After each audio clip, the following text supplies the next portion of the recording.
বিধাননগর আদালতের বাইরে বাম সমর্থকদের উচ্ছ্বাস, মাখানো হলো লাল আবির, হাতে তুলে দেওয়া হলো লাল গোলাপ ও গলায় পরানো হলো রজনীগন্ধার মালা। জেলমুক্তির পর ঠিক এইভাবেই স্বাগত জানানো হয় কলতানকে। ফের একবার মুখ পুরল রাজ্য পুলিশের। অবশেষে জামিন পেলেন বাম যুবনেতা কলতান দাশগুপ্ত। 500 টাকার বন্ডে কলতানের জামিন মঞ্জুর করে কলকাতা হাইকোর্ট। শুধু তাই নয়, রক্ষা কবচ দিল হাইকোর্ট। তাতে স্পষ্ট জানিয়ে দেওয়া হচ্ছে, আদালতের অনুমতি ছাড়া এই মামলায় কলতানকে গ্রেপ্তার করা যাবে না। জেল মুক্তির পর সংবাদ মাধ্যমের মুখোমুখি হয়ে কলতানের গলায় ফের বিদ্রোহের সুর। তিনি জানিয়েছেন, কাদম্বিনীর নৃশংস হত্যাকাণ্ডের যথাযথ বিচার না হওয়া পর্যন্ত আন্দোলন জারি থাকবে। এটা একটা ষড়যন্ত্র, সে তো স্পষ্টই বোঝা যাচ্ছে। কিন্তু এই সময়কার সবচেয়ে বড় ষড়যন্ত্র ঘটেছিল 8ই আগস্ট মাঝরাতে, এই তিলোত্তমার নির্যাতন এবং খুনের ঘটনা। সেই ঘটনার যতক্ষণ অবধি না যথাযথ বিচার হচ্ছে, ততক্ষণ অবধি আমরা কেউ হাল ছাড়ছি না। আরজিকর কাণ্ডে ঝড় উঠেছে রাজ্য জুড়ে।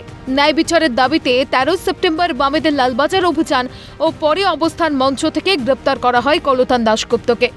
তৃণমূল নেতা কুণাল ঘোষের প্রকাশ করা একটি অডিও ক্লিপের ভিত্তিতেই তাকে গ্রেপ্তার করে পুলিশ।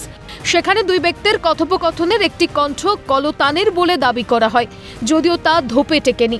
বৃহস্পতিবার জামিন মঞ্জুর করে বিচারপতি রাজর্ষি ভরদ্বাজের বেঞ্চ। এদিন রাতে কলতানকে রাখা হয় বিধাননগর নর্থ থানায়। শুক্রবার সকাল থেকেই কলতানের জন্য আদালতের বাইরে অপেক্ষায়ও মানছিলেন ডিওয়াইএফআই রাজ্য সম্পাদক মীনাক্ষী মুখোপাধ্যায়, বাম যুবনেতা শতরূপ ঘোষ, সৃজন ভট্টাচার্য সহ একাধিক কর্মী সমর্থক। থানা যখন তৃণমূলের পার্টি অফিস হয়ে যায় আর তৃণমূল নেতা যখন অঘোষিত পুলিশ কমিশনার হয়ে যায়, তখন আন্দোলনকারীরা এইভাবেই হয়রানির শিকার হয়। কটাক্ষের সুরে মন্তব্য মীনাক্ষীর। থানা যখন তৃণমূলের পার্টি অফিস হয়ে যায় আর তৃণমূলের নেতা যখন অঘোষিত পুলিশ কমিশনার হয়ে যায়, তখন নির্যাতিতা দোষীরা শাস্তি পায় না আর আন্দোলনকারীরা এইভাবেই হয়রানির শিকার হয়। এবং এটা আপনারা বুঝতেই পারছেন, তৃণমূল থেকে একটা গল্প সাজিয়ে, একটা প্রমাণ সাজিয়ে তৃণমূলের নির্দেশে পুলিশ এই কাজটা করেছে। আদালতে ওদের গালে দুটো থাপ্পড় পড়েছে। কলতান দাশগুপ্তকে ফাঁসানোর পরিকল্পনা ছিল, বিস্ফোরক বাম যুবনেতা সৃজন ভট্টাচার্য। একটা এফআইআর এর ভিত্তিতে করে নিল, পরে কুণাল ঘোষ ওটা বলল। তারপরে দেখা গেল যে পুলিশ কোর্টে গিয়ে বলছে যে আচ্ছা, সঞ্জীবের বয়ানের ভিত্তিতে আমি ওকে গ্রেপ্তার করেছি কলতানকে, কিন্তু এফআইআরটা তার আগে লেখা হয়ে গেছে জয়েন্ট এফআইআর দুজনের নামে। তার মানে কলতান দাশগুপ্তকে ফাঁসানোর পরিকল্পনা ছিল। কলতান দাশগুপ্ত যেদিন একটিও ফোন যদি রিসিভ না করতেন, কলতান দাশগুপ্ত যদি নিজের বাড়িতে ঠুটো জগন্নাথ হয়ে বসে থাকতেন, কলতান দাশগুপ্তের যদি ফোনটা সুইচ অফ থাকতো 3 দিন ধরে, তাহলেও কলতান দাশগুপ্তকে তুলতো।